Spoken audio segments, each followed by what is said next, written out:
Well, good evening, everyone, and welcome to the Raymar City Council work session. And tonight being solely for the purpose of a joint meeting with the Planning and Zoning Commission on this Monday, January the 31st, 2022. Welcome to everyone. Thank you for being here this evening.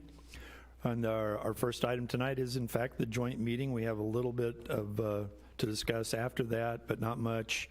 But we'll go ahead and I'll turn it over to our City Attorney, Jonathan Zur, who has a presentation for you this evening.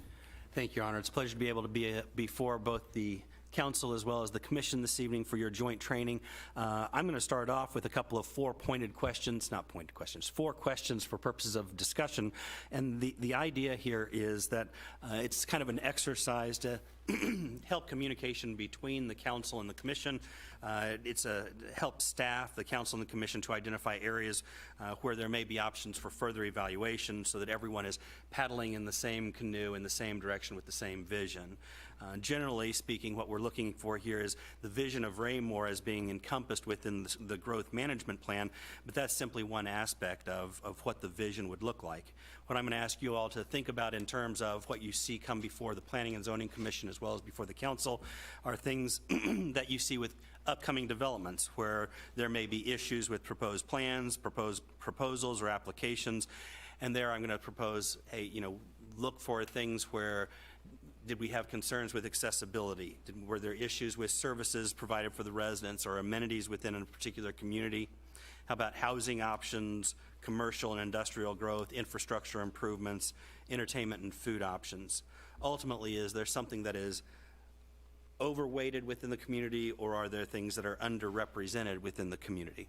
So I'm going to start off with just the four basic questions, and I'll go through those and give a little bit of an opportunity for members of the Council first, and then members of the Commission, or whoever's got a burning desire to talk, step forward. Thank you, Mr. Icky. Appreciate you making room for us up there. The first question that we're presented with here is what do you envision when you think of a vibrant Raymar? And by this, I'm not trying to imply with the picture up there as to whether or not the city has enough beards in it, but more along the lines of what do you envision being a full, vibrant community? And then we're going to break it down into housing and 58 Highway, and then in areas of what you think you could fix. So just starting off in question number one and trying to get the communication and the discussion started between each of the two groups here. What do you envision when you think of a vibrant Raymar? I'll open it up.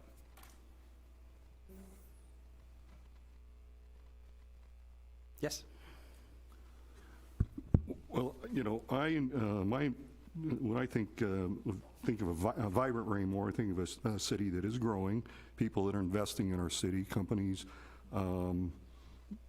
through housing, through businesses, through different things, investing money in our city.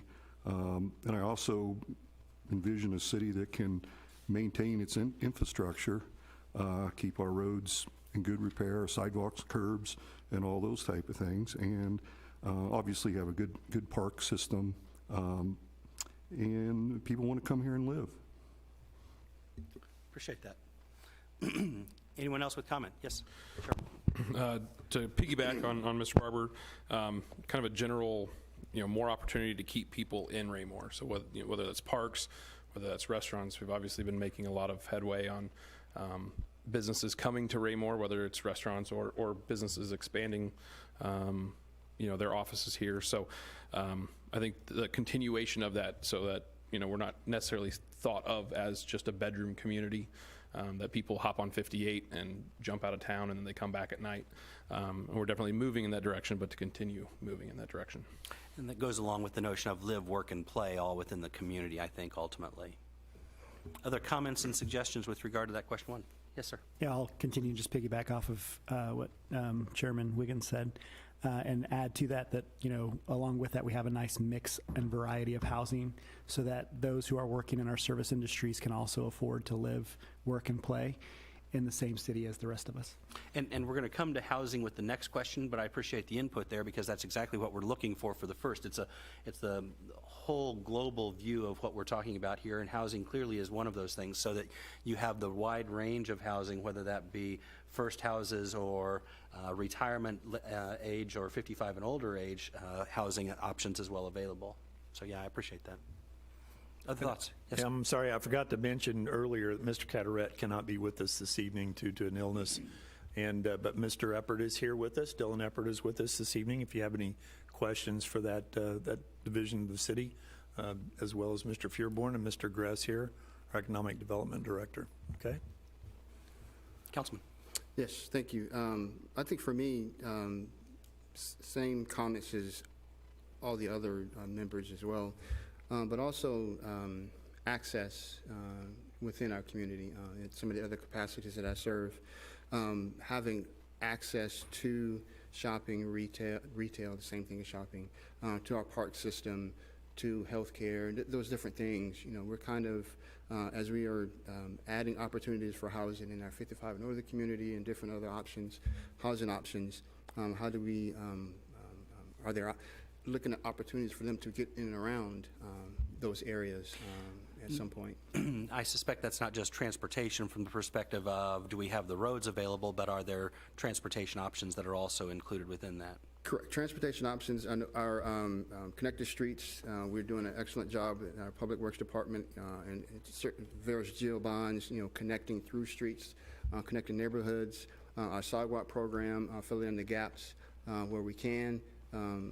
Continue that program to allow opportunities for our neighborhoods to connect to neighborhoods that connects to shopping, and our parks and trail systems also linked together that link to the greater region. So we have great opportunities for our residents to enjoy not only our trail system, but also connecting to longer routes to enjoy a longer run, a longer bike ride, and so on. So connecting and providing opportunities in that multimodal capacity. Very good. Yes, Mr. Faulkner.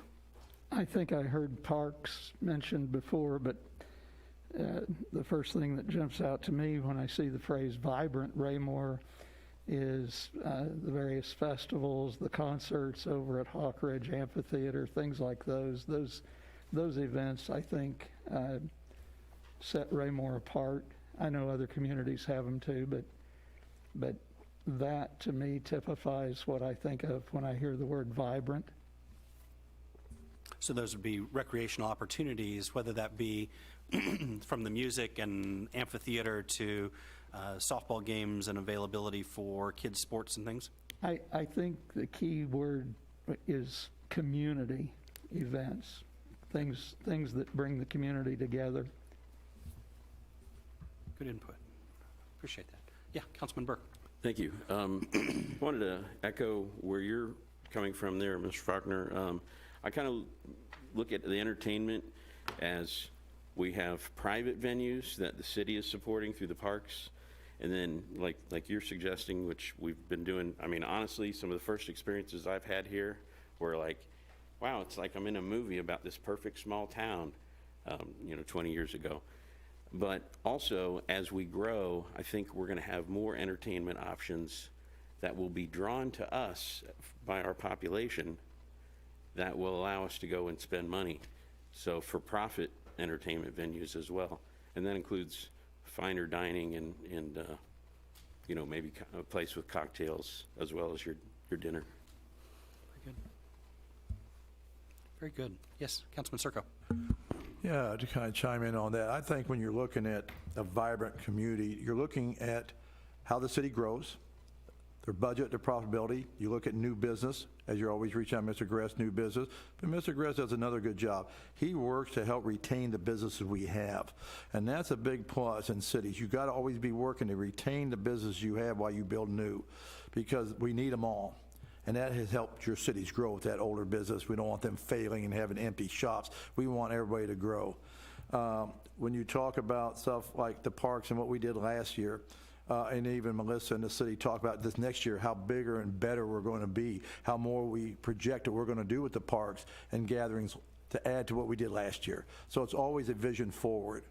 So when working together, the P&Z, getting the ideas of the business, we sitting here in the city with the council, figuring out working with the Parks and Rec. Yeah, we're growing, and we're growing for the people, and the people are growing for us, but it takes a lot of hats. And the businesses and the new and the old, along with the city and the retention of growth and what we do for our budget and prosperity to work for that goal is very important. Very good. Fantastic. Appreciate the discussion on that. I'll look over at our staff members if Mr. Gress or New planner have anything they want to add to this? We good? Fantastic. Okay, moving on. Second question that's come up is, what do you envision as the perfect housing scenario in Raymar? And here I'm not necessarily envisioning, hey, we want percentages of multifamily, single family, large lot, small lot, or otherwise.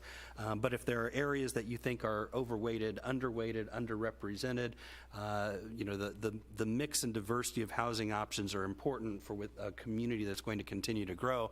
And so I just open that up for discussion here amongst the group as well. So Planning and Zoning Commission has, on a regular basis, they're not only seeing individuals coming in for applications on housing developments, but it's also the commercial side of that as well. We'll talk about the commercial on the next page, but I want to focus on the housing aspects at this particular point, and would again open it up for any comments with regard to what the council commission view as the ideal scenario for housing options within Raymore.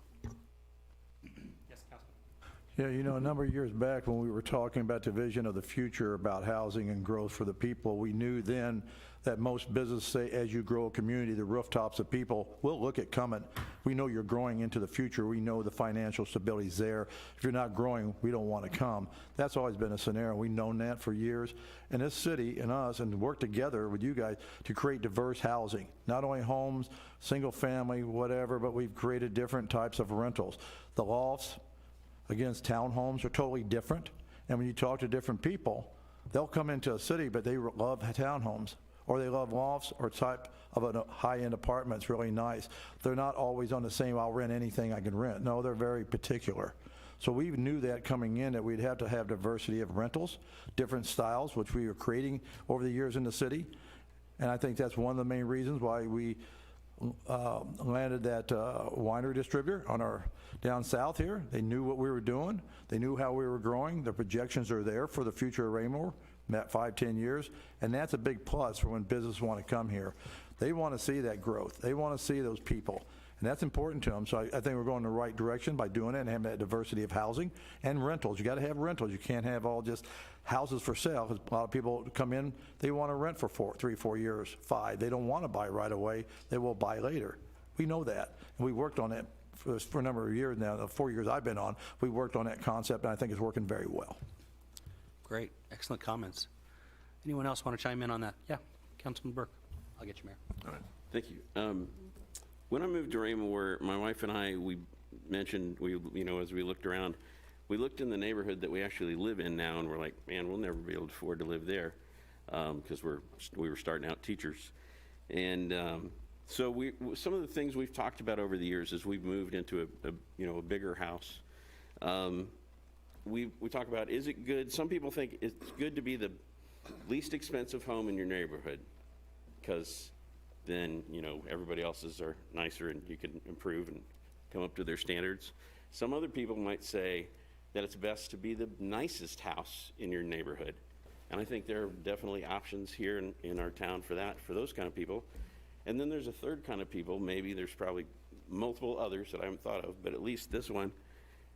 I know in my 20s, I was a groundskeeper at MU for like 3 or 4 years, mowing all those practice fields and the baseball fields and everything else.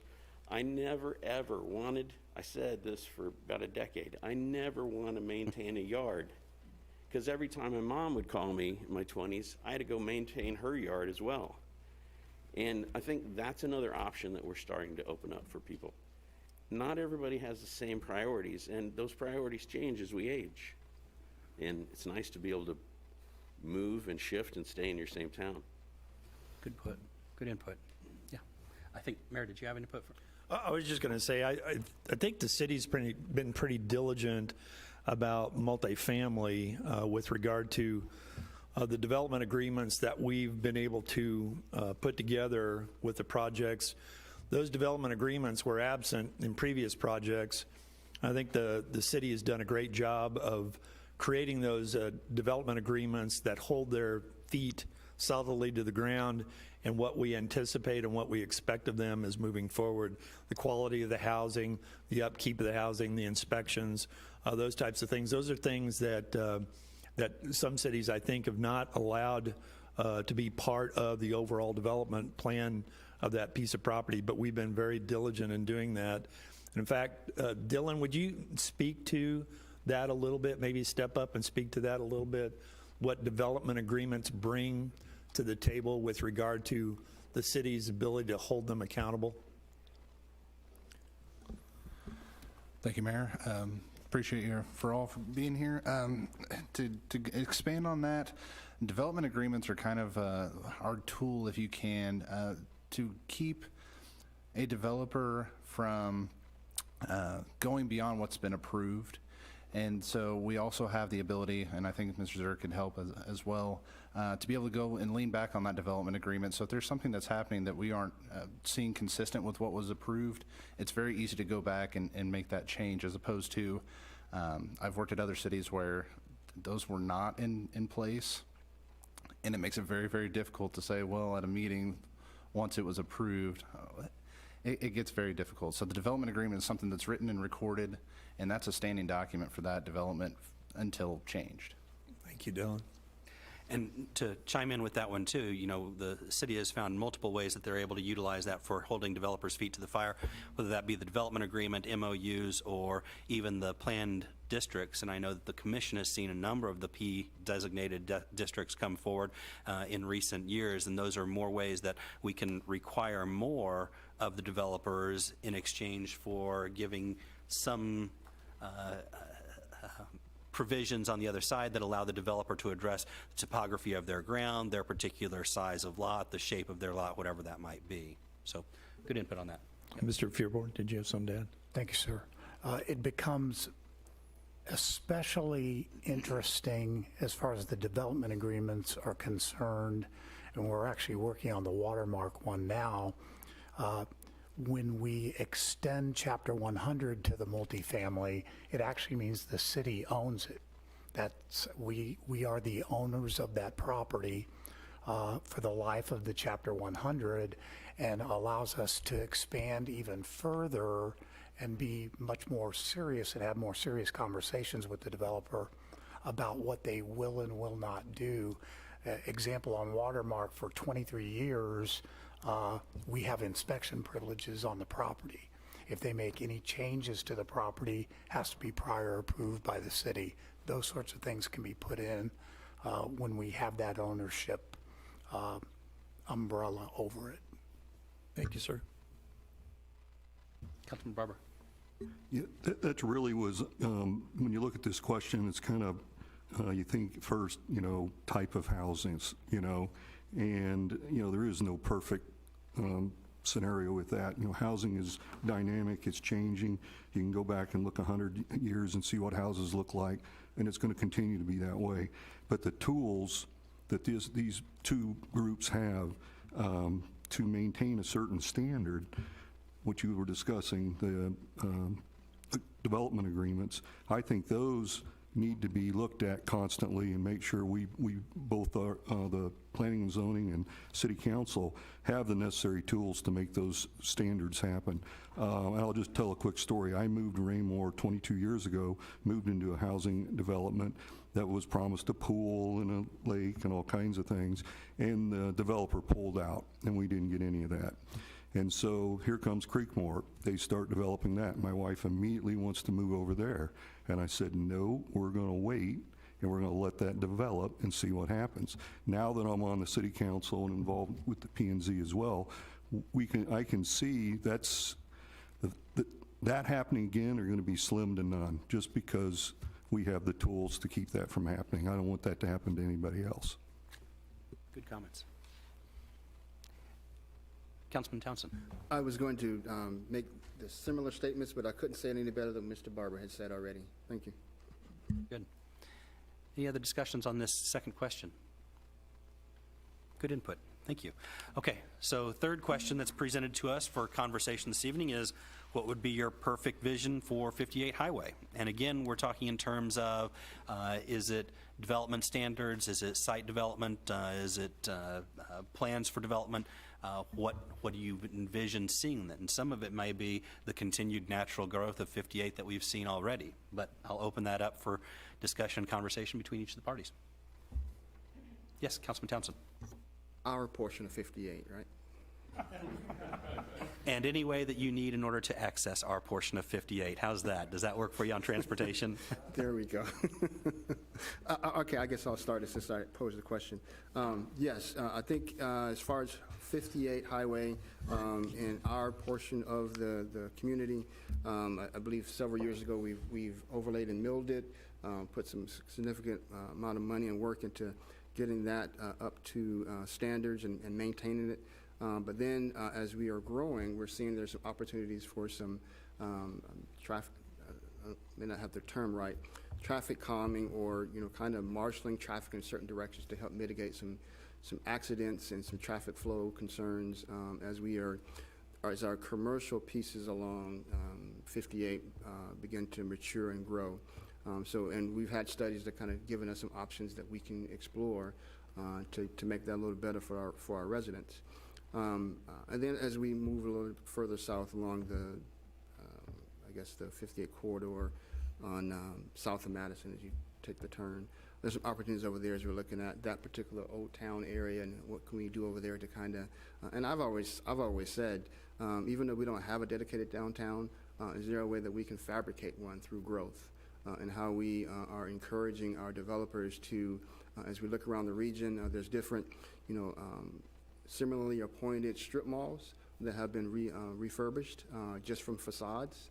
And obviously they may have done some things on the interior, but taking cues from that, and there's probably ways that we can do the same, whether it be the Willow Inn, whether it be the Pine Street, and in combination with that 58 corridor, some beautifications and the medians or different things that kind of visually lets you transition into, hey, this is a unique part of Raymar in that aspect.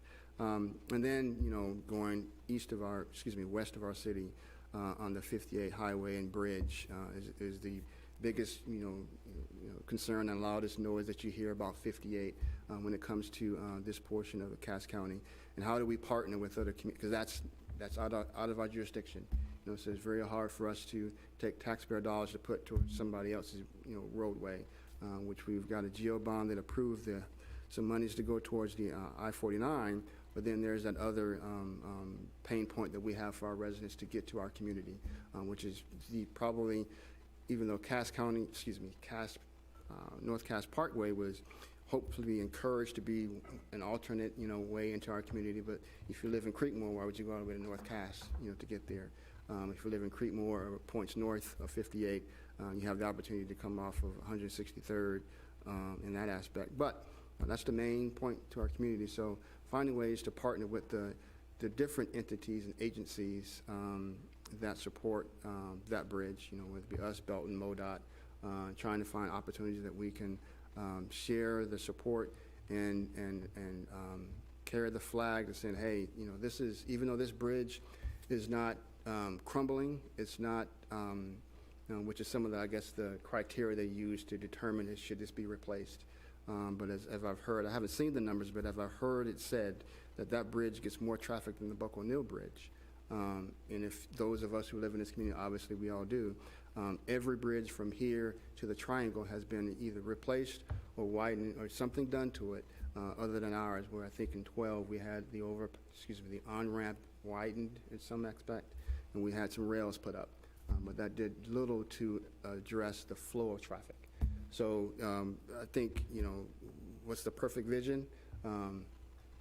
Obviously there's that, but that's a long range effort, but within our own control, it's just how do we add some of those pieces along 58 to kind of help with the traffic flow as we start to grow that commercial piece and traffic start to make their north and south turns and in and out of their respective commercial complexes. And then, with that, what type of beautification along 58, whether it be similar to Lucy Webb, how in certain portions of that they have some traffic, islands in there to kind of have some beautifying points.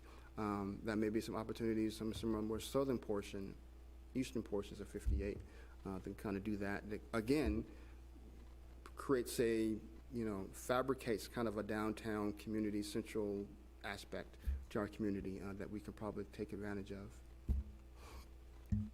Great analysis. Yeah. Councilman Barber. If I may, I'd like to ask Councilman Townsend a question, if that's okay. And I know you won't toot your own horn, but obviously there's some people that are going, how come Councilman Townsend knows so much about transportation?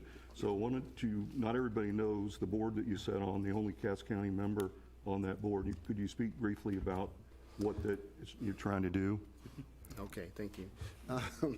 Yes, in addition, the mayor serves on the Mid-America Regional Council Board of Directors. I and myself and other staff members serve on the Total Transportation Committee at MARC, but I also now serve on the, I always mess this up, KCATA, Kansas City Transportation Authority, which is the regional transit system, RIDE-KC. So being on that committee, in addition to the others, allows me additional information on the regional things concerning transportation and transit infrastructure. And some of the meetings that they serve, that they attend, gives greater insight to certain things. And so that, when I make those comments about, the community, the region, I'm always have that frame of mind of, while we are a community of 23,000, Belton is a community of 22,000, we're just about half of the residents of Cass County. So we have a huge voice when it comes to what is needed for our community, but I don't think we are taking advantage of that because we are looked at as in the northern region of this community, as a more rural community. We're not rural anymore. You can almost say we're barely hybrid, how our growth is. So I think capitalizing on those numbers and just from the investment that has been placed in our community, I think we have a huge opportunity to really leverage that, to get attention to our community, to get funding here, to do those things that we can't fund in our own budgets, whether it be Belton, Raymar, or Cass County, that we can't budget alone. We need that support from that greater community that serves the north and we are part of. So thank you, Mr. Barber. Anything else, Councilman Barber? Very good. Commissioner Akia? For me, having a couple of sons now in middle school, attending the East Middle School, I would say the flow and safety of 58 east of J Highway. I know we've got things in the works. The mayor knows how big of a fan I am of roundabouts, but just a way of helping that traffic flow in a much safer manner. There's lots of crests and hills now, and now that we've increased the traffic along 58, I think it's imperative that we ensure the safety of not only the residents, but especially our children who ride public transportation or with their parents in the mornings along that highway. You never know what speed you're going to get to go when you hop on there in the mornings. It could be 35 all the way. It could be 60. Just kind of how it depends, the flip of a coin on who you get behind. And so I think making a way for traffic to flow smoother and safer along that corridor is critical to our growth, especially since we have schools out that way and land to build more. I think that development is going to be critical to our growth plan and success as a community. Great input. Commissioner Manser. Thank you for bringing up the quieter side of 58. We were talking earlier about the noisy side. Yeah, I'll get to that on number 4. So I see that there's development going on, improvements being made to 58. I just hope that these developments and these improvements take into account the big picture, the future growth that's going to happen on the east side of Raymar with the middle school being in there, future educational facilities that could go in that area. There's a lot of space for development. So I just hope that the east side of 58 that Mario was talking about, past J Highway, very thoughtful about the future. Commissioner Bowie. Looking at the question, Envision, I'm sorry, it's the one about the, I'm looking at the housing one. Sorry, we're talking about 58. Yep. You mentioned a couple of things that I wanted to kind of piggyback on, was some of the landmarks and some of the beautification. I think those are really important pieces for 58, and I think that's what I would like to see, being out here, I guess 17 years, I'm losing count, but just to see along 58 some of the beautification, perhaps some landmark places that, oh, this is that district. Sometimes in the last 6 years that I've been here, on the P&Z here, sometimes it gets lost exactly what we're trying to do 10 years down the road. You know, we get caught up in these immediate decisions sometimes, and we don't really, it's hard to see what the big picture is. In other words, what is the east side of 58 going to look like in 10, 15 years? And are all of our decisions today moving in that direction? And the same thing about, towards the west side. We know we built a kind of a landmark right there in front of Mod Pizza or whatever that little strip area is. But what is the long-term vision of that side of 58, and what's the long-term vision of J Highway in 58? Where we had we just voted on some storage units, storage places and so forth. Is that going to be industrial, or is that going to be residential? Sometimes that gets muddied a little bit as we make these decisions in vacuums on a weekly or bi-weekly or twice a month. We sometimes forget about the larger picture. And so I think we need to keep that in mind. And that kind of goes back to question 2. And I don't want to dip back there, but we have to make sure that when we make these decisions, that we're being strategic about what we agree and don't agree on, because the long term of what Raymore looks like in 5, 10, 15, 20 years is being formed by our decisions right now. And I think sometimes we lose that if we don't keep that focus in front of us. And that's a good comment and leads to kind of a short discussion with regard to the growth management plan. Obviously, Raymore has adopted a growth management plan, an overview of what we envision happening within 10 years. It's always an operative document. It's a live document that continues to change and develop as trends develop, whether that be economic trends in housing or commercial or otherwise. I'll look to Mr. Gress to see if he has any input with regard to those comments as well. Sir, I appreciate it. Great comments, and I wanted to take a second to explain to the Commission and the Council relative to the progression of growth that I'm hearing is kind of a desire from Dean Avenue all the way out to J Highway, and what that looks like and the interest that's out there, because it is growing. And I kind of wanted to start relative to the vision for 58 and explain how I look at 58 Highway in terms of attracting development. Because there's, as I've explained, I think, to the council before, there's 3 distinct areas of 58 that I kind of look at. There's the western corridor, which is generally the highway-ish to about Fox Ridge. There's Fox Ridge over to probably Madison, give or take, and then everything there east. And I look at it that way because from a number of different standpoints, there's a specific reason why a business would want to be at 58 and Dean versus somewhere over towards maybe closer to J Highway. Whether that's the traffic that they want to see, or they want to be in a spot where there isn't as much competition, or it's just a different type of business that doesn't need a ton of visibility. Commissioner Mansour, you mentioned the kind of the momentum going out east, and I go back to the project that you all saw recently with Johnny's Tavern, which is an exciting project in itself. But in my world, I guess I should say, the fact that a company like that chose a site that is, in our minds, not very far from the highway, but in the minds of commercial real estate, a pretty good distance from all the traffic around the highway. It just goes to show that some of the things that are going on around the city, the housing growth and some of the other infrastructure projects, that companies are seeing that, and they want to be where that growth is. Johnny's Tavern was very excited to hear about all the work that's planned and that has gone on at the park, at Hawk Ridge Park, because that's soon to be their front door right into that. So all those things that are going on kind of, I don't want to say piecemeal, but kind of in their own, add to the bigger picture of what people see in Raymore. And so we really are starting to see that interest. And then I go back to Commissioner Boo, your comment about landmarks, and I translate that to kind of different assets that people would want to take advantage of or be a part of, because each of those areas of 58 Highway, again, has a different landmark or a different asset in it. You start looking at the west side of Raymore, it's traffic. That's why people look over there, because of the traffic. You look at the central part of 58 and kind of the downtown that we're trying to create, there's a lot of existing buildings over there that developers are interested in, because at least right now, new construction is really expensive, and so rehabbing buildings is the thing that developers are looking to do. And I'll just close by saying that all kind of funnels back into the direction and the folks that I'm trying to work with to complete that vision. So I appreciate the comments I've heard so far. The commission and the council can obviously, you guys recognize that 58 Highway isn't one seamless corridor.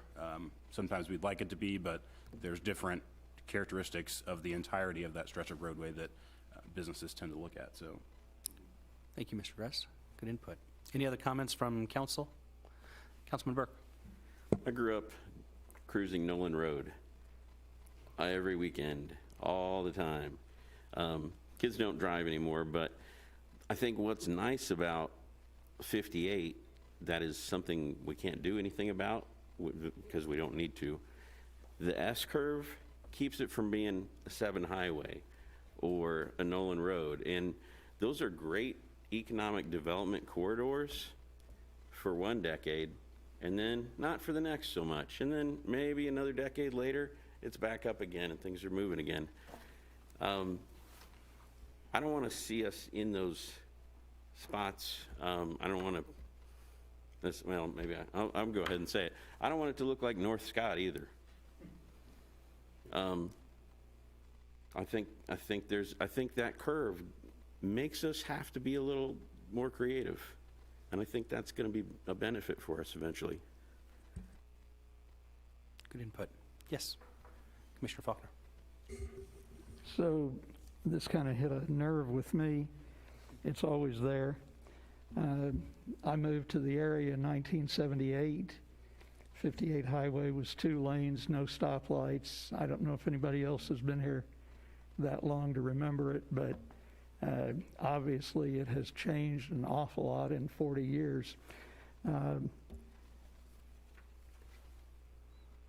Back then, one of the traffic nightmares to me, I had a friend that lived over in Olathe, and we'd go over, I guess, 135th Street over to I-35 area, and that intersection, that area, a lot of commercial and houses fanning off from there.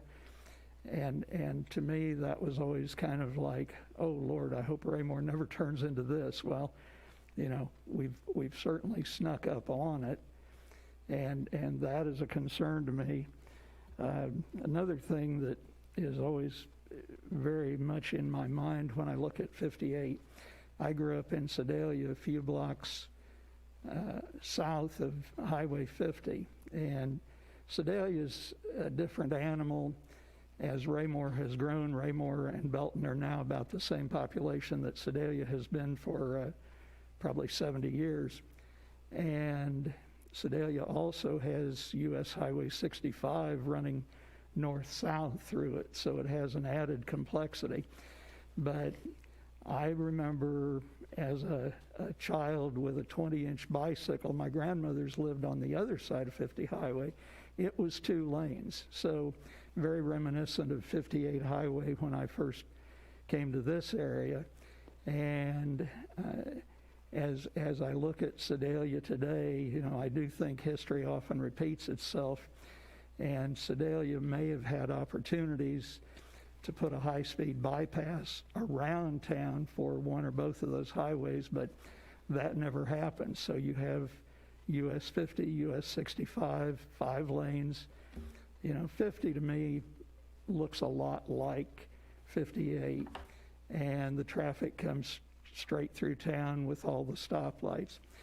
I am still to this day disappointed that the North Cass Parkway didn't materialize. I think there was an opportunity at that point in time to do a high-speed bypass of 58 Highway and leave, you know, the current 58 as like a business route or something. Well, obviously that opportunity has passed. It's not going to happen.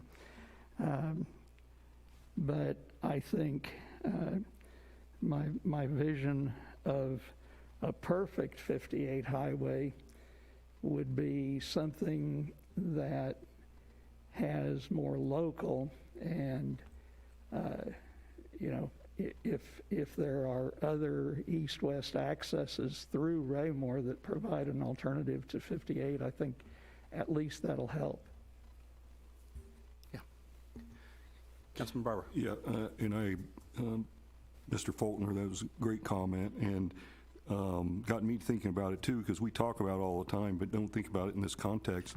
The perfect 58 would be to have more 58s, not, because as we grow, 58 is going to slow down. You know, there used to, like you said, used to be no stoplights between Raymore and Belton, and now to my mom's house, I think they're counted, there's 14, and there used to be none. So, and sometimes it can take 30 minutes to get from one side to the other side. But having different connectors, options, 155th is an option. We don't control all 155th, North Cass Parkway and some of those. But we gotta be open and get out of the box and figure out how can we get our folks in and out of town without just using 58. Commissioner, or Councilman, sorry, Chairman Wiggins. Third time's a charm. Too many C words in there. You're good. You know, I know, I think Mr. Townsend, Councilman Townsend probably brought it up earlier. I know it has been discussed at some level or another multiple times, I'm sure, at the city level. You know, whether it's medians or some sort of dividing down 58. I know that it sounds scary for some people, but that might even discourage people from taking 58 because maybe there's less turn opportunities. You know, we basically are running a turn lane for whatever it is, 3.5 miles. And, you know, as we keep adding in businesses and hopefully, ideally, you know, down the street, we'll have more businesses, you know, west of Fox Ridge on that Dean Avenue or that Dean property there, and more ways of people getting in and out. And that's just more people crisscrossing 58. And as we've seen, you know, around like scooters where we added that access lane, I mean, I don't know how many times I've almost run into people because people just stop in the middle of the road. They kind of get in the left, like over the yellow line, and but they're still on 58 and they're trying to just turn into the coffee shop. You know, so I would love to see it almost become like 135th or College or basically anywhere in Johnson County where there's 2 lanes going in each direction. There is nice grass, big trees, good landscaping. You know, you drive down 135th and you get past Knoll, and Overland Park has put in a nice big little monument there. Obviously not necessarily to that level, but some sort of beautification, because it does, you know, some people do complain about, you know, oh, they're just putting in another strip mall or they're putting in another shopping center or whatever. And if you kind of keep putting in these boxes, if you don't have anything to kind of, you know, beautify the area. So I think that would be pretty important. That could also help with some of our traffic flow, prevent, you know, so many people getting in and out of turn lanes at times. That might cause traffic to flow a little better. But in addition to that, and it kind of goes along with one of the other questions, I think it's part of question 4, you know, I don't know to what extent we can gently push on landlords, tenants, whatever, but I'd love to see the businesses, the property owners along 58 put a little more, you know, have a little more desire or put some work into their landscaping. You know, one of the biggest intersections over here is Fox Ridge and 58. And what's it been, 6, 7, 8 weeks that there's been a dead tree laying across, you know, the middle of one of those big corner properties. Down the road, we had, you know, grass that got 3 feet tall. Obviously, there's codes to help with some of that stuff, but you know, we had a shopping center that it took a little while, but they finally paved their parking lot, finally painted some of their buildings. You know, there's some things that I would like to see some businesses put a little bit more, you know, I can't think of the word, but take a little more pride in their business, whether it's a landowner, and whether we would encourage that, because that would also beautify 58 instead of having, you know, weeds and overgrowth. That would help just the general aesthetic of it too. I'm going to thank Chairman Wiggins for bumping us on into question number 4 on that one. I prefaced that it kind of applied. Wrap up on the last one that you'd like to provide? Just very quickly, wanted to let everybody know, staff is very sensitive to the discussion of pedestrian traffic and the dangers of pedestrian traffic on 58. So we appreciate that being brought up. As a matter of fact, 2 Friday nights ago, a young 10-year-old had gotten his dinner at Sonic during rush hour and was crossing across to Pine Street. He was actually struck by a vehicle. Ended up with, thankfully, just a broken ankle, but he went down pretty hard. So we're very sensitive to the need to figure out a way to address pedestrian traffic as a safety issue on 58. Just thought we'd wrap up with that. And again, moving us into question 4, unless... Oh, no, for 4. I want to. I'll get you. So staff addresses problems and kind of avoids problems through building code, UDC, property maintenance code provisions and enforcements. The city also sets standards for specific developments, and we've already talked about those through MOUs, PUDs, development agreements, and amendments to the code. Kind of the 4th conversation point here for this evening is kind of allowing staff to be responsive to the council and items that the commission may be seeing as a concern. And with that, we'd invite input for, I wish there was a way to fix blank. And I'll start off with, oh, I apologize. Thank you very much, Mr. Icky. I'm flipping to 4. Commissioner Urquilla. Yeah, so, as someone that lives south of 58, but not far enough south to, I don't want to say to care about Cass Parkway, but to care about Cass Parkway. And also as we begin to develop more 58, like the Johnny's Tavern, and you see, when we start to see traffic coming from west and have a reason to come east and people from east to go west, as we always do, something that I've looked at and wondered why we couldn't even, I know it's going to take cooperation with Belton because it would require both sides of 49, is to create an overpass at Lucy Webb over to Mullen that connects it to where like Hy-Vee is. It just seems logical. It allows folks like myself who want to go over into Belton to stay completely off of 58, because if I could make it all the way to like at least where Hy-Vee Street is, then I can go north and I can take that all the way around to Menards and literally just cross 58. It would make travel, I think it would definitely ease the traffic on 58. It doesn't require putting in an actual on-ramp, off-ramp there. I'm not asking for that, just literally an overpass connecting the two so that we can get back and forth. And I think as we open that Johnny's Tavern and we continue to see growth and people in Belton want to come over to Raymar more than they probably do right now, that'll make a path for people to take that's not adding to more congestion on 58.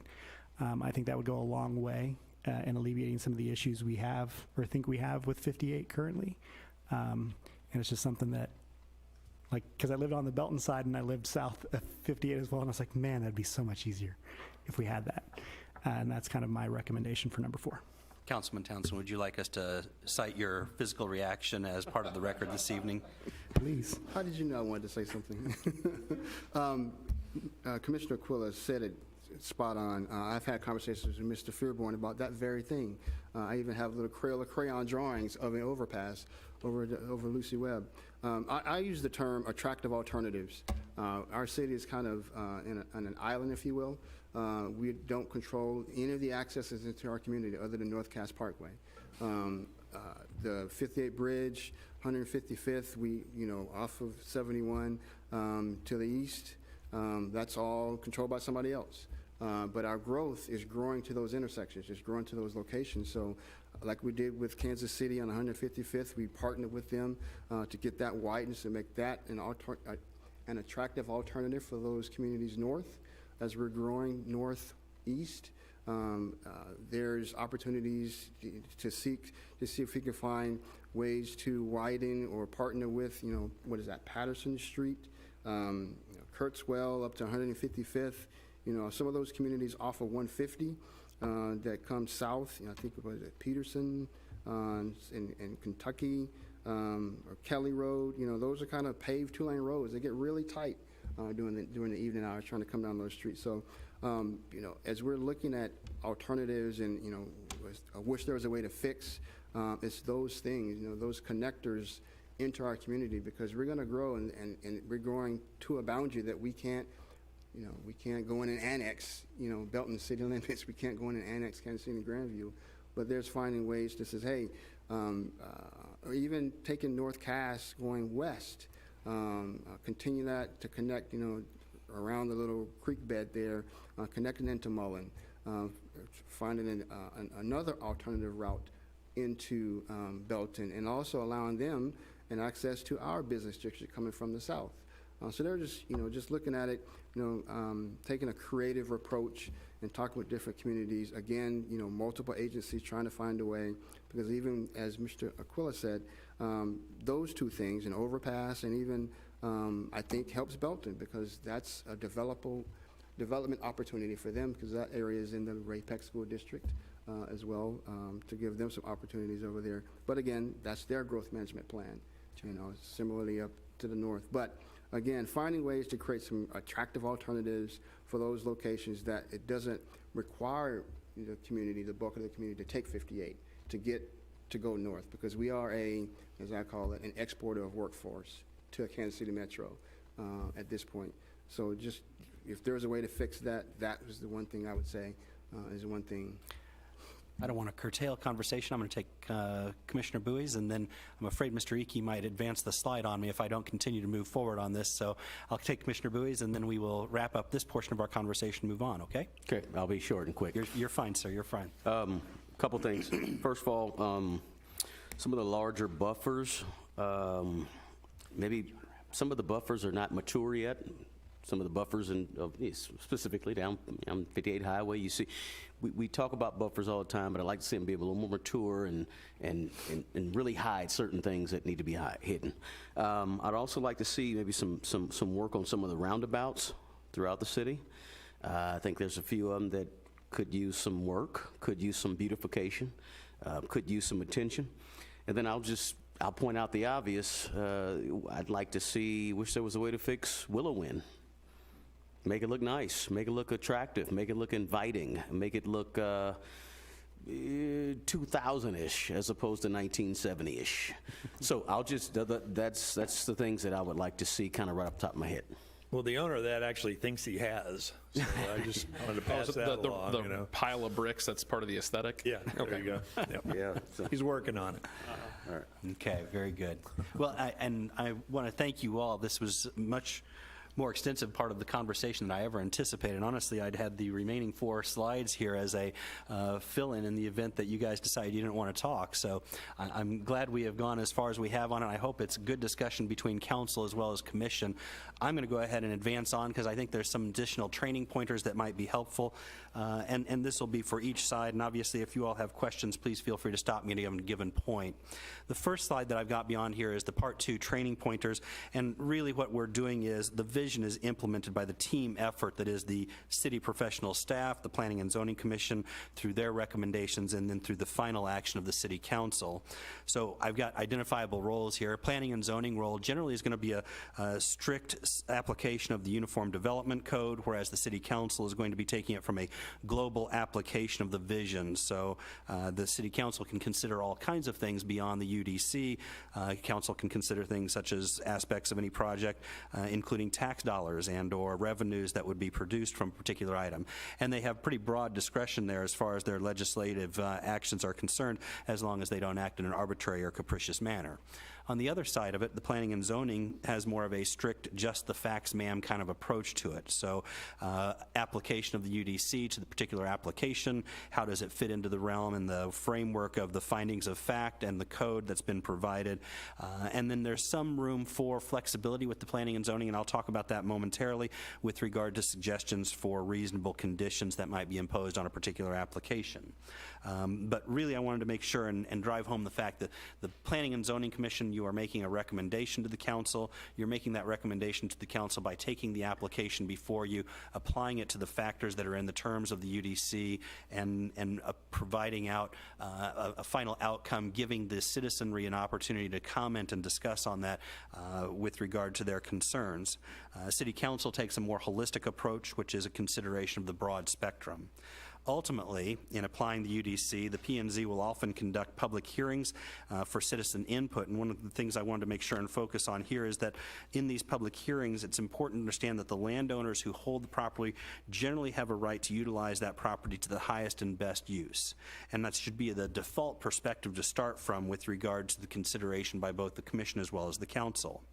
Opposition from neighboring property owners. I always invite opposition from neighboring property owners, but I want to make sure and drive home the notion that you're looking for valid opposition, things that it's based upon UDC.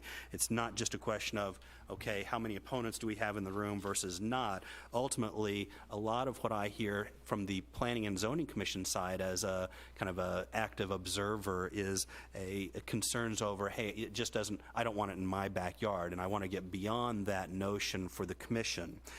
So objections that I view as concern or that I can kind of overlook would be, hey, I moved here to be in the country, or it's going to overburden the schools. Obviously, unless the city representative from the school district is before the Planning and Zoning Commission or before the Council, overburdening the schools unless you've got some kind of report. The schools are always advised as to what the proposed plans are coming in, at least with regard to housing developments are concerned.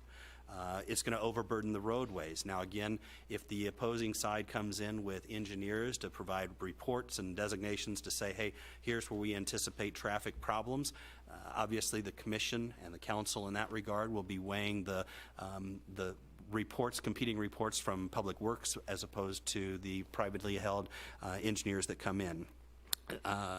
I don't want any more of X type of development. That's not a valid argument for purposes of individuals who show up for opposition. I wouldn't want to live in something like that. Probably not a valid one, particularly given that part of our discussion this evening was we are looking for a broad spectrum of housing opportunities in the city. I view valid options as things like it fails to comply with a direct, specifically identifiable requirement as established by the UDC, and here it is. Or I'm going to take challenge with regard to findings of fact 1, 2, 3, 4, 5, and work your way down from there. Those are things that I'd want the P&Z to make sure and focus their attention on, as well as the City Council, though there's a little bit more discretion on the City Council side with that. Remember, the P&Z is making recommendations to make sure that a specific application matches the requirements of the UDC. And again, I go back to the notion of trusting the code and applying your findings of fact each time.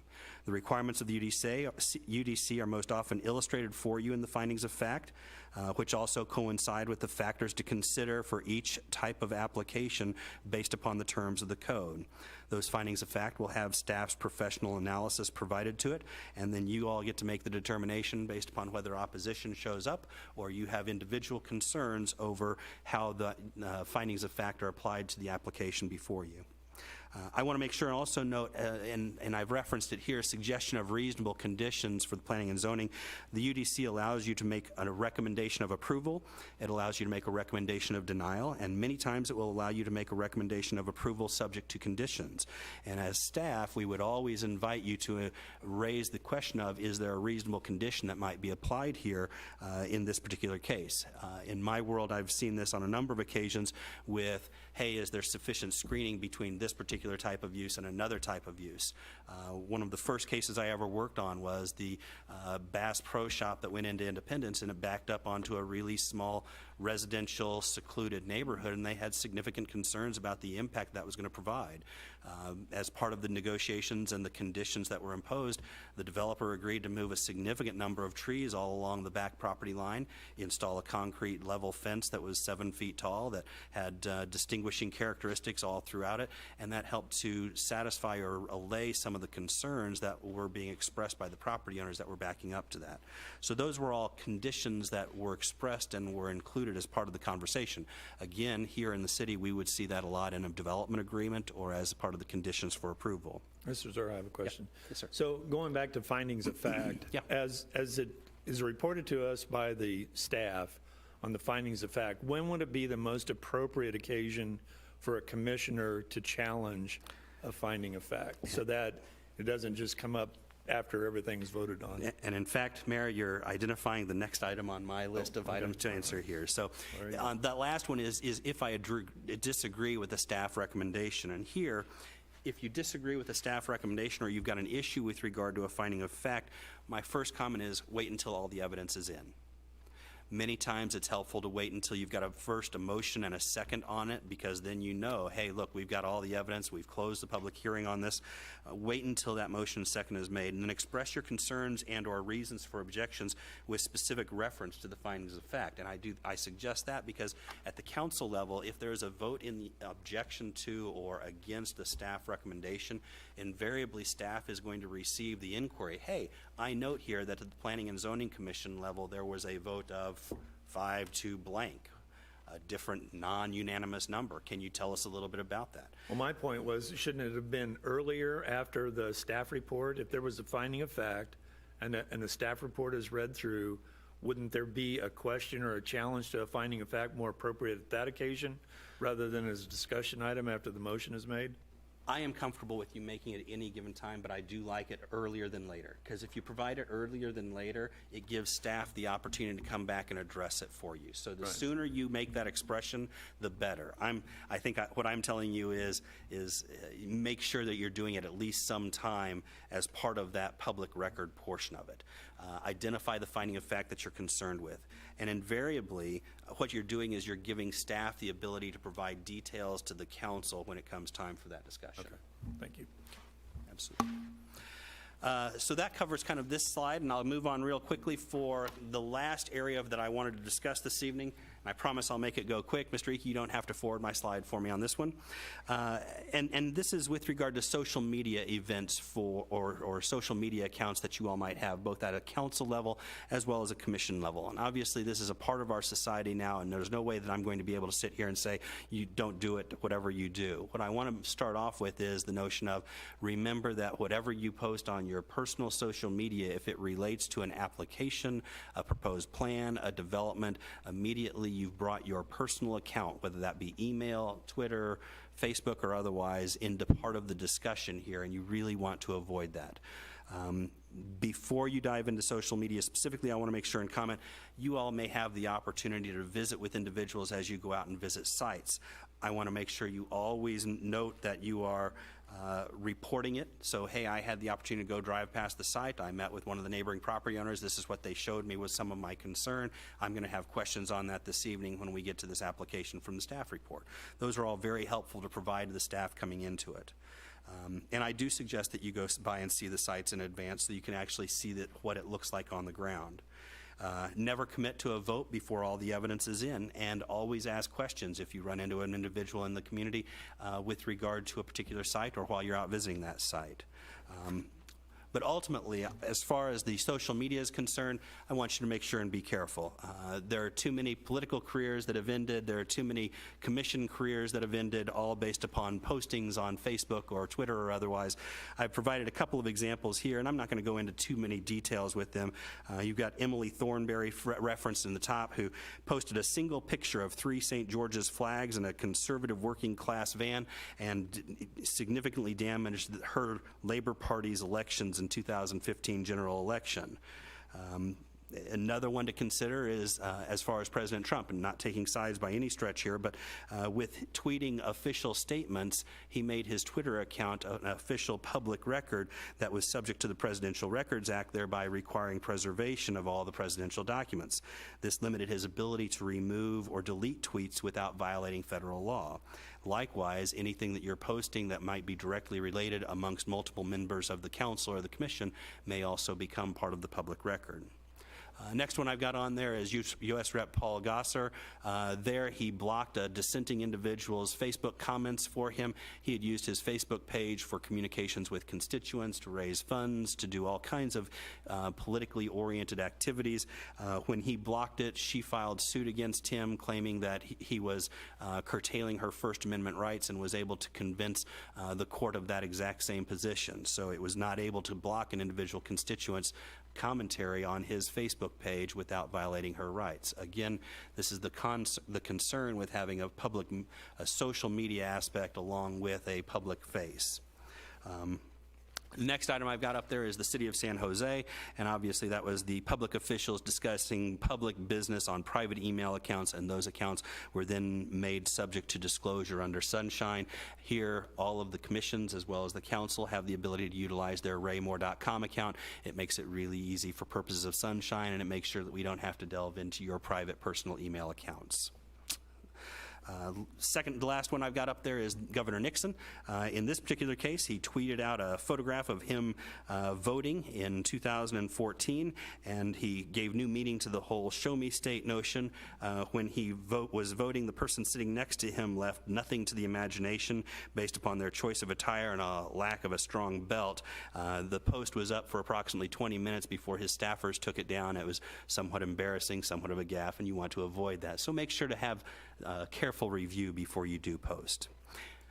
Then the last one on there is the Colorado City, Texas mayor, and this relates to our upcoming weather event that I anticipate, and that is he posted that no one owes you or your family anything, nor is it a local government's responsibility to support or help you in trying times like this. Sink or swim on your own. If you're sitting at home because you're cold and the power is out, it's because you're lazy. This was following a hard freeze in Colorado City, Texas, so they had difficulty traversing the streets and power went down. So that little humor to the overview of that one. The last two sections I provided, and I'm going to cut it down. Yep. What are the auditors that go around? First Amendment auditors? I don't know if you all have heard of the First Amendment auditors. We get visited by them several times a year. They walk into the building and basically challenge staff to violate their civil rights under the First Amendment. They have their cameras up, they go to each of the windows and just will stand there for minutes at a time.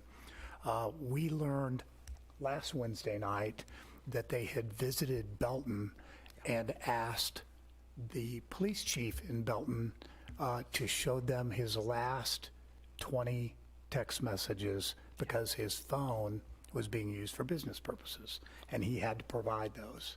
So it very close to home. Just last week, just always keep that in mind when you're using social media, and that especially if it's business related, there is going to be 100% Missouri Sunshine Law access to that. Yeah. Great point. Great point. I'm not going to go too much longer. The last two slides that I've provided for you this evening are best practices with regard to social media accounts and otherwise. Obviously, number one, do not post offensive photos or content and institute a review process before anything is posted live. Former Democratic Representative Anthony Weiner from New York, who tweeted sexually explicit items, was forced to resign 3 weeks later, is the perfect example of that particular one. I also, under number two, choose wisely when delegating access to your social media accounts. There, my view is establish a personal account, and if you're able or willing, create a separate public account, and this would suggest posting to the public account only at particular certain times, places, or from certain devices. So these are kind of best practices that I'd propose for each one of the individuals who are maintaining their accounts. Number 6, for example, whenever possible, don't delete your public posts. Again, Sunshine may require the preservation of social media posts, and rather than a deletion, a thoughtful apology for an embarrassing post may well be more effective than a deletion and having to explain it away later. And then finally, I've got to keep a personal account from becoming a public account, your do's and don'ts list. This relates to Twitter, Snapchat, emails, Facebook, and all the accounts alike. And my only notation under here is don't get your personal email subpoenaed when all you had to do was use your raymore.com email address, period. So it can all be summed up into that. I am happy to answer any questions. Thank you for giving me the opportunity. Thank you for letting me kind of rush through the last half of it, but I really do want to thank you for and show my appreciation for you taking the time to have the open discourse between the two parties or the two commissions and the council. Again, I think it's important for the commission to hear this is what the council views as important for us, and likewise for the commission to be able to express this is what we're seeing come along in our applications. With that, I would conclude. Anybody have any final comments? Just a quick question on the do's and don'ts. I also have several devices I use to access my Raymore account. So it's the account or is it the device that needs to be? The account is what you're utilizing. As Okay. far as the device is concerned, I've had a number of clients where they will issue a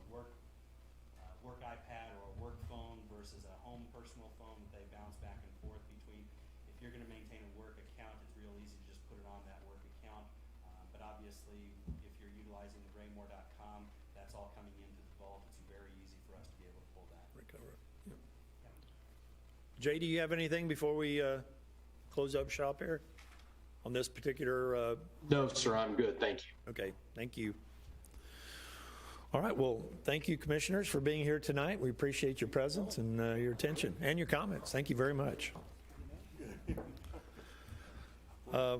It was important enough that we needed to bring up the item B, the Series 2022 General Obligation Bond refunding. It with the present interest rates, it's advantageous for us to discuss the refunding of those, and so that's why Mr. Goffey has joined us here this evening, but I'll turn it over to Mr. Feuerborn to give the introduction on that. Mr. Goffey has presented some information to staff that we plan on, if the council is okay with it, we plan on actually bringing to you all according to a calendar that he has set up regarding an opportunity for our taxpayers. And thanks to the council, Mr. Goffey. Good evening, Mayor and Council. Good to see you all. Before we start talking about kind of more specifics on the timetable and the refinancing opportunity, I think it might make a little sense to kind of talk about how we got here. And it was interesting listening to the conversation. You kind of reflect back on things, and we do the same thing in the financial industry as we are kind of coming up on the 2-year anniversary of that initial lockdown. And so there's been a lot that's happened in the financial markets since that point. A lot of uncertainty, and certainly as elected officials, you're dealing with a lot of things you never thought you'd deal with either. But what we've seen in the financial markets during this time frame is, kind of a meltdown of the equity markets. After that initial shutdown, interest rates went way low, and then obviously the resulting uncertainty of what's going to happen with revenue streams, sales tax revenues, property tax revenues, et cetera. And then also you went through a bond election kind of during that same time frame. But as you may recall, last fall, as we were going through the bond issuance process, we always go through a rating process with Moody's, and Mr. Feuerborn and the staff does an outstanding job of representing the city as you walk through that.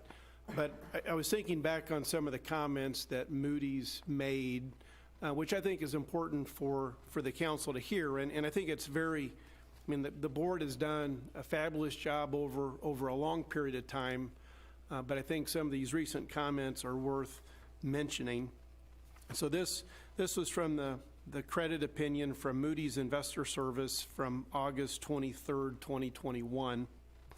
But a couple of the credit strengths that they specifically mention: stable financial operations with healthy reserves, growing tax base with access to employment opportunities in the Kansas City area, and then healthy resident income.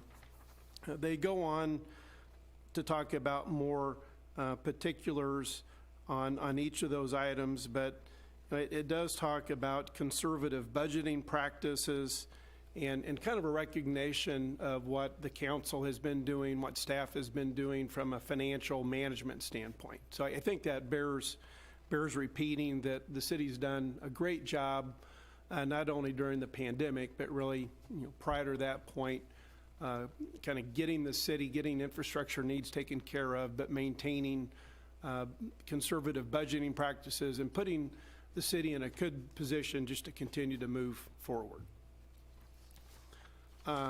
In terms of ratings, to kind of put that into context, and then I'll pause a minute and see if you've got any questions on that part, but the city's current rating is AA2, and the ratings go from AAA, AA, single A, and then lower. You don't want to be there. But at the AA category, Moody's will assign a 1, 2, or a 3, with 1 being the best of that category, 2 being middle of the road, 3 being at the bottom of that category. So you're right in the middle of that AA rating, which is outstanding for the city to be at that level. The only neighboring community that's higher than that would be Lee Summit, and they're a AA1. Most of the cities that you would compare yourself to are either at your level, or in a lot of instances, they're a notch below you. So like Liberty would be an example of a city that's one notch below or has a 1 rating lower than Raymar. So it's an outstanding rating to have. It's good recognition as you go through this rating process. We live here, work here, we see this every day, and so it is nice to see this recognition and assessment from away out of the area of people looking at what you've been able to do to get to this point. So I'll maybe pause there and see, Mr. Fearborn, if you have any additional thoughts to add. I had a question for Mr. Golfey. If our credit rating, if it equated to a personal credit rating, like a credit score, what would that equate to? Like an 800? I've never had that question before, but that is very intriguing. I think 800 would be right there. I mean, obviously the AAA was going to be the 850, or as good as you can get. And excellent. Yes. As the council knows, the AA2, every single time it gets mentioned, is kind of a dagger in my heart, because Moody's talks for 20 minutes at each credit rating about how we have everything in place to go to AA1. We're just too small. Every other component, every other box gets checked. We just have to grow to Lee Summit size to get to that AA1. Consistently in those meetings, and I've said this to the council before, but want to re-emphasize, they talk about the planning that goes in, the council's knowledge of our budget, the thoughtful approach to the budget, the healthy reserves that we have. The council has passed an ordinance, unlike a lot of surrounding cities, that commands that we maintain a restricted fund balance of 20% of each year's expenditure budget. There are a lot that do that or strive for that, but have not gone the planning mile to actually make that the law, if you will. So when we are talking to the people from Moody's, they are always extremely complimentary of the council and the foresight. There are a lot of strategic plans out there that the finances of the city, I mean, the council has considered those so important, you have made them one of the 4 pillars of our strategic plan. They recognize that. And so it leads to us being able to bring part 2 to you tonight. So part of having... I'm sorry, Mr. Burke had a question. What would be a situation with reserves that would be considered to be too high for Moody's? Like we're reserving too much? We're not there yet, but is there... you always, and you've heard me use this term before, we want to be very careful that we do not have languishing fund balances. Those need to be used on one-time non-recurring expenditures, and the council has been they look at those projects, Moody's does. Council has been very thoughtful in public safety support, which is important to our citizens. Council has been very thoughtful in using those for road improvements, one-time road improvements. Again, you all know, you have an entire 3 meetings where you're very careful about those discussions. But yes, languishing available fund balance, they would eventually look at, but we're not there yet. Those are, in my opinion, situations where when they get too high and your workers are sitting there with the same wages, which is not our case here, for years and years and years, and you keep seeing the reserves go up and up and up, and you're like, it's time to pay the workers or the workers leave. And fortunately, we're not in that situation. But that's something and other organizations I've seen all too well. Thank you, sir. Mr. Coffey. And the rating agencies do look at long-term trends, and so they'll look at a 3 or a 5-year trend of fund balance levels and other various key metrics. But if, you know, they're designed to identify and flush out and ask questions if they believe there's kind of a structural imbalance in your budget. And so the fact that they recognize that you've had conservative budgeting practices, they like that. That's a very positive factor on maintaining that bond rating. Thank you, sir. And then that's probably a good segue to the bond rating. Obviously, the higher the rating, the better when you get ready to access the public markets on your bond issues, the lower the interest rate.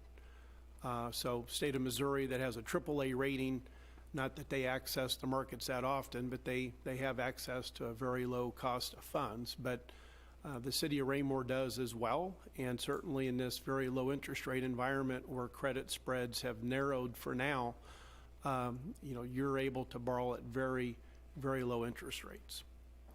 So 2012 was a general obligation bond issue that was done at that point, and those bonds are now callable or will be callable on March 1st, 2022.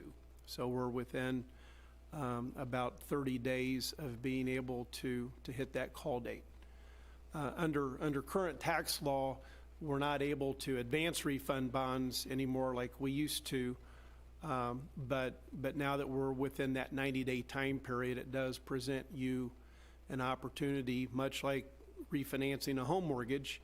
You have the ability at your option to call those old bonds in on March 1, 22 or thereafter, and then in their place issue new bonds based on that good AA2 bond rating and generate some interest savings.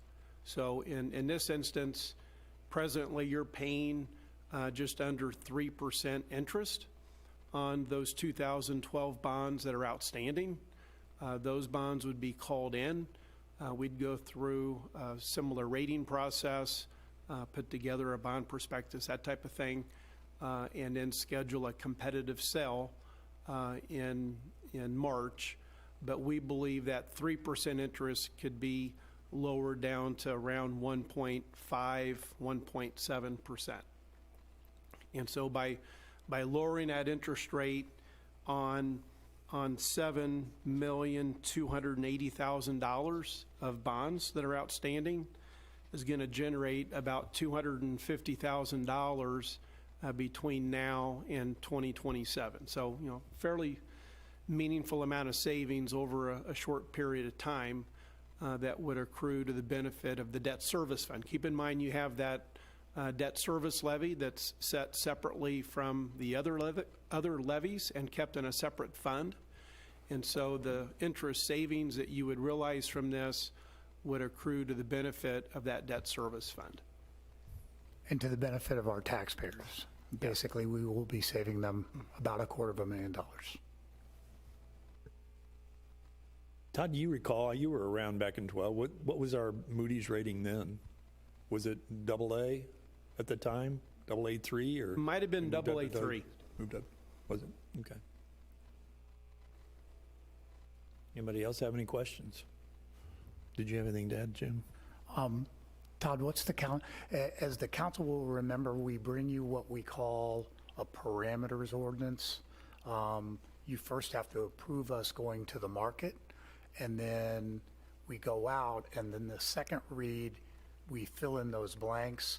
But the parameters ordinance is you giving us a range where we can actually go out. You'll also remember we have one of two choices with general obligation bonds and refundings. I have always recommended to the council that, like everything else we do for this type of money, that we competitively bid it rather than do a private placement for these. And so once again, we would be recommending a competitive bid process, a very heart-stopping process. We gather in the executive conference room, and all the firms that are going to be bidding on it, they have a deadline time that they have to turn those in by, and a lot of them wait until the last 5 seconds. So you're just kind of sitting there looking at a blank screen until that last 5 seconds comes in, and then they all turn in their bids. Mr. Barber. Mr. Golfby, obviously, you were saying the markets potentially could be volatile. How long do you see these favorable interest rates? Do you have a crystal ball with that? How do you see them staying at these low rates for a while, or are we going to start trending up at some point? I wish I was that smart to answer that with a lot of accuracy, but we've already begun to see rates move up a little bit. You might have read or heard last week with Jay Powell from the Federal Reserve Bank, there's been some Fed speak and the thought of interest rates moving higher over the course of the year.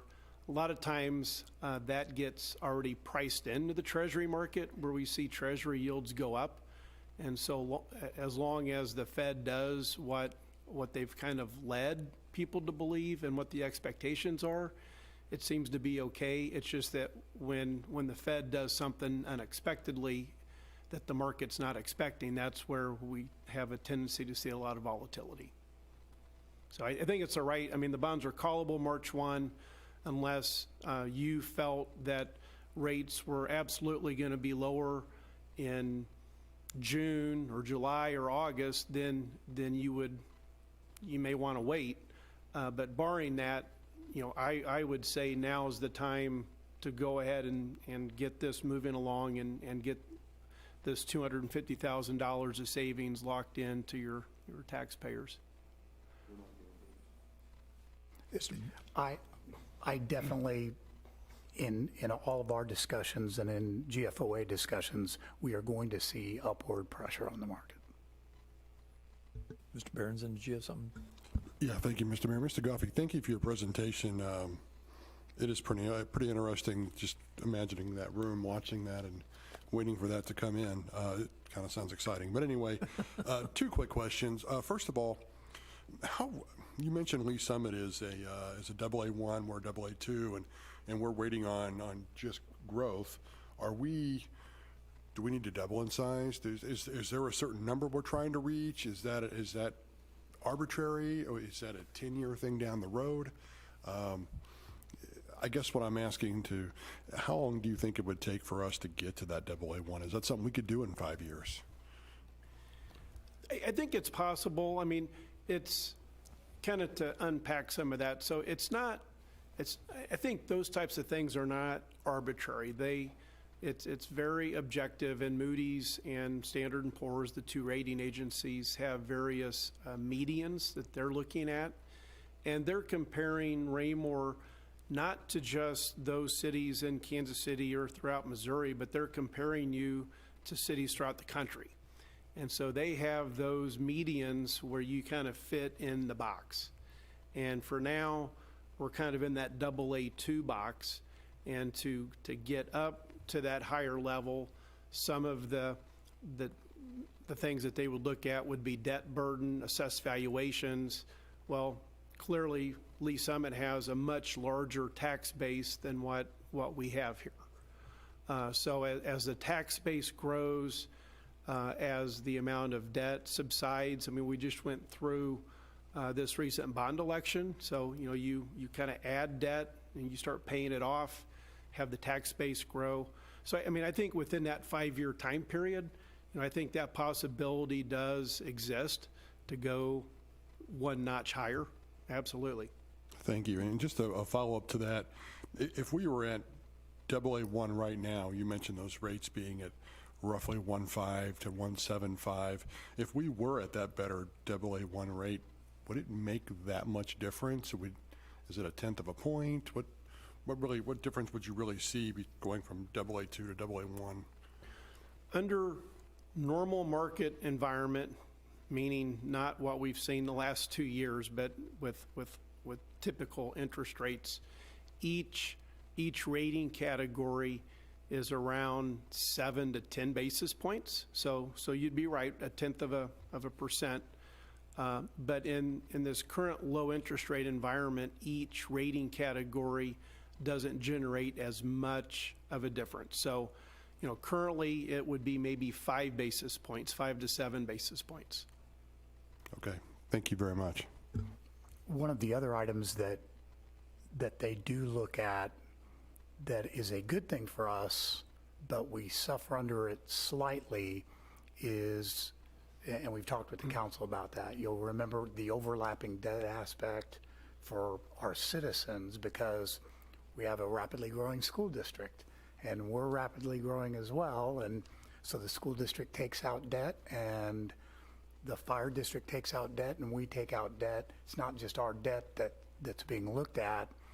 Interestingly enough, you have also heard us talk about the debt margin, where there's 2 different categories. There's general and there's special, and that is how much the cap that is on the amount of debt that the city can take out.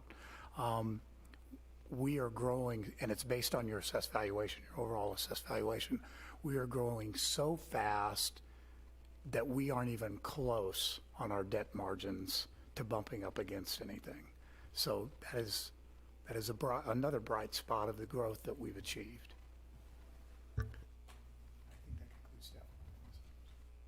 Any more questions of Mr. Goffey or Mr. Feuerborn? If not, we'll go down to subject C, which is other. Anybody else have anything to bring up this evening? If not, we'll stand adjourned. Thank you all for your attention this evening.